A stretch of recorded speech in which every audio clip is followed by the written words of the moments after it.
Well, I think this is like my favorite time of the year. College football is almost here, and we are joined by the best when it comes to previewing college football. Phil Steele, he puts together the Phil Steele College Football Preview magazine.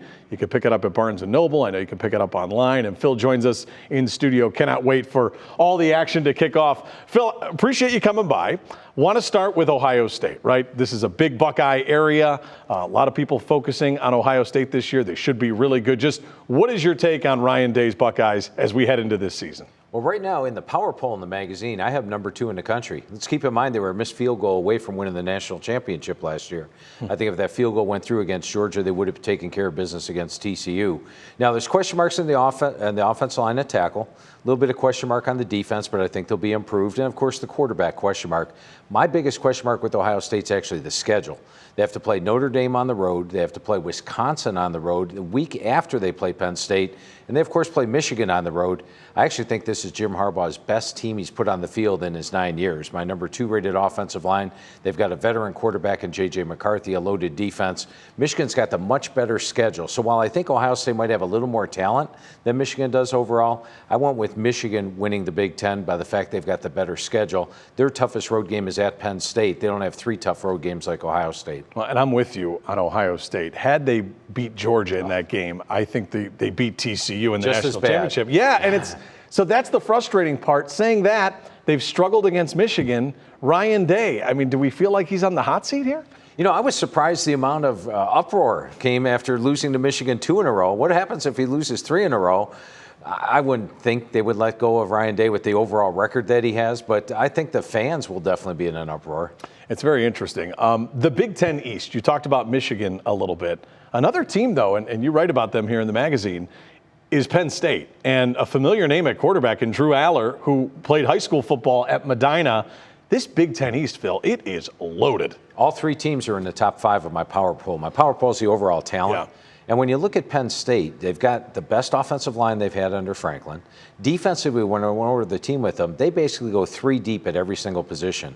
They may have one of the top 5 defenses in the country this year. They've got the running backs with Singleton and Allen, and overall, this is a loaded Penn State team. They do have to play Ohio State on the road.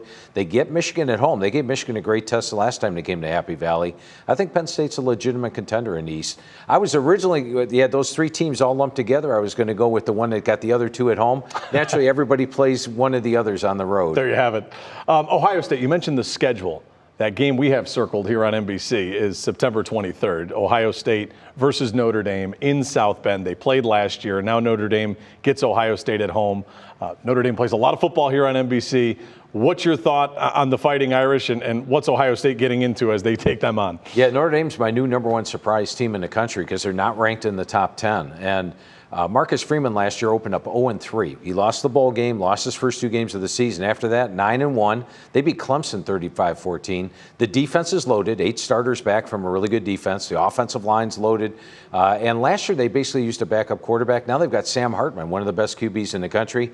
And as opposed to Ohio State, I love their schedule. They get Ohio State at home, week 4 with a young quarterback. They get USC at home, and the home team in that series is actually 8-1. It's October, could be cold. That would be a factor for Notre Dame. And even if they lose to Clemson on the road, they could still go 11-1. I think they have a great shot at making the playoff this year. So if you're looking for a non-top 10 team that can make the playoff, Notre Dame gets my call this year. Yeah, I know Ohio State fans don't like this, but I think that's going to be an interesting game on September 23rd. Notre Dame's pretty darn good this year. Wasn't that a good game last year through 3 quarters? And that was in Columbus. Yeah, that's a good point. The MAC, I've got to ask you about that because we've got some teams here in Northeast Ohio. You think about Kent State, you think about Akron. Joe Moorhead down at Akron, a new head coach at Kent State. Either of these teams have a chance to compete in the MAC a little bit, Phil? Well, talking to Kenny Burns, I think he's going to do a great job at Kent State. When he was at Minnesota as the running back coach, he would go 4 deep on the running backs and still be just as productive. But this year, they've got 4 starters back overall. 0 on offense, 4 on defense. Least experienced team in the country. It's a rebuilding year for Kent.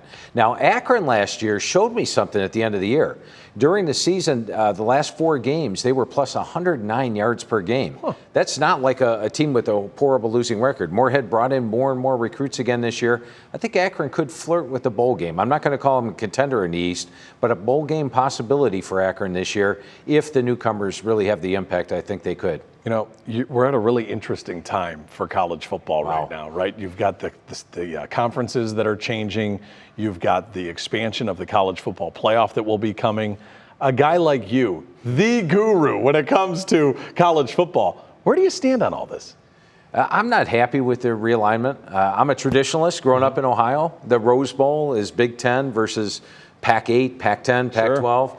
And I love the regional thing of college football. That's all going away now, so we're going to have to see. But the first year of my magazine, Nick, 1995, I had the Southwest Conference in it. And when that was going away, I was like, oh, my goodness, what's going on? You know, Texas is going to the Big Eight, and what's happening? And we adapted and we evolved. So we'll see what happens, but I'm not a big fan of it right now. Got to adapt. It's part of the game. Phil Steele, he's got the magazine. Pick it up. We've got it for you right here. You can check it out, and you can pick it up. Great opportunity to get you all set up for the college football season. The great thing I love about this magazine is you can use it all throughout the year, Phil. You've got the schedules people can fill out with the scores and everything else. You do a great job. We appreciate you stopping by. Thank you, sir. Phil Steele, college football.